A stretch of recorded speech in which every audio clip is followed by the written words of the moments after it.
భారతీయ విద్యార్థుల dollar dreams ఇక కలలుగానే మిగిలిపోనున్నాయా అంటే అవుననే సమాధానం వినిపిస్తోంది. ట్రంప్ తలతిక్క నిర్ణయాలు, యుద్ధ భయాలకు తోడు వీసా రూల్స్ ని కఠినతరం చేస్తుండటంతో ప్రత్యామ్నాయాల వైపు చూస్తున్నారు ఇండియన్స్. మరి అమెరికాలో ఉంటున్న ఇండియన్లు ఏమనుకుంటున్నారు? యుఎస్ వెళ్లాలనుకుంటున్న తెలుగు విద్యార్థులు ఏం చెప్తున్నారు? Let's watch the story.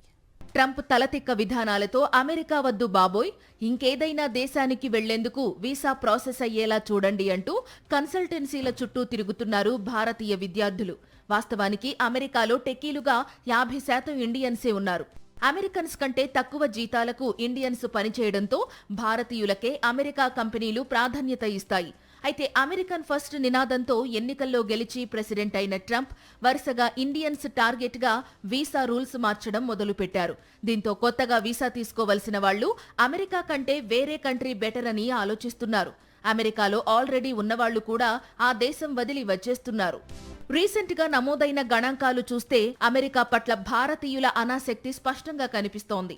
అమెరికాకు స్టూడెంట్ వీసా అప్లికేషన్లు తగ్గిపోతున్నాయి. అమెరికాలో ఉంటున్న ఇండియన్లలో దాదాపు 40% మంది దాకా ఆ దేశాన్ని వీడాలని నిర్ణయించుకున్నట్టు ఇటీవల ఓ సంస్థ చేసిన సర్వేలో తేటతెల్లమైంది.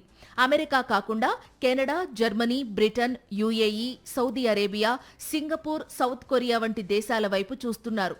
ఇమ్మిగ్రేషన్ పై అమెరికా అధ్యక్షుడు డొనాల్డ్ ట్రంప్ తీసుకుంటున్న వివాదాస్పద నిర్ణయాలు, తెస్తున్న కొత్త నిబంధనలే ఇతర దేశాల వైపు ఇండియన్స్ మొగ్గు చూపేలా చేస్తున్నాయని ఇమ్మిగ్రేషన్ ఎక్స్పర్ట్స్ చెబుతున్నారు. This is the right time. Europe is going very good. ఇప్పుడున్న టైంలో అంటే 30,000 students from India are needed for especially France అని చెప్పేసి students. I'm not telling about the skilled students. అంత టార్గెట్ పెట్టుకున్నారు అంటే chances are very high now for Europe. Germany is another big option for ఫాస్ట్గా settlement అవ్వచ్చు. America Congress లో NH-1B visa abuse act 2026 బిల్లును ప్రవేశపెట్టింది ట్రంప్ ప్రభుత్వం. ఈ బిల్లు పాస్ అయితే 3 ఏళ్ల పాటు H-1B వీసాలను నిలుపుదల చేస్తారు. అలాగే ఏటా జారీ చేసే 65,000 H-1B వీసాలను 25,000కు తగ్గించనున్నారు. ఇక H-1B వీసా రావాలంటే కనీసం $2 లక్షల వార్షిక వేతన ప్యాకేజీ ఉండాలన్న కండిషన్ పెట్టారు. అంటే 1.90 కోట్ల ప్యాకేజీ ఉండాలి. ఉద్యోగులకే కాకుండా స్టూడెంట్స్ పైన కన్నెర్ర చేసింది ట్రంప్ సర్కార్. F-1 వీసా మీద అమెరికాకు మాస్టర్స్ చదువుకునేందుకు వచ్చే స్టూడెంట్లకు ఆ తరువాత H-1B వీసా ద్వారా ఉద్యోగం చేసుకునేందుకు OPT optional practical training programme ఉండేది. కానీ ఇప్పుడు కొత్త బిల్లు ద్వారా ఆర్ట్ ప్రోగ్రాంను ట్రంప్ ప్రభుత్వం రద్దు చేసింది. దీంతో చదువు పూర్తయ్యాక అక్కడే ఉండి ఉద్యోగ ప్రయత్నాలు చేసుకోవాలనుకునే విద్యార్థులకు ఈ నిర్ణయం పెద్ద దెబ్బే. ఫలితంగా విద్యార్థులు తమ కెరియర్ సెట్ చేసుకునేందుకు ఇతర దేశాల వైపు చూస్తున్నారు.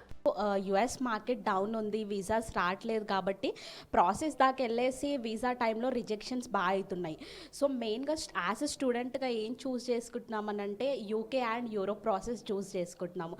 ఎందుకంటే యూకే యాజ్ ఆల్ నో ఏంటంటే 100% వీసా సక్సెస్ రేట్ ఉంటుంది. అమెరికా విధిస్తున్న కఠినమైన షరతులతో చాలా మంది ఇండియన్లు ఫస్ట్ చాయిస్ గా యూరప్, కెనడాను ఎంచుకుంటున్నారు.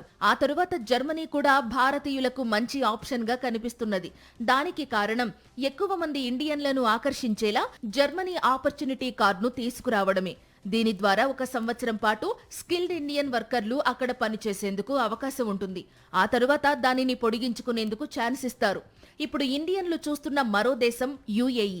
అక్కడ నైపుణ్యం కలిగిన వారికి ఆ దేశం 5 ఏళ్ల గ్రీన్ వీసాను అందిస్తున్నది. అంతేకాదు అక్కడ సంపాదనపై ట్యాక్సులు కూడా రద్దు చేసింది.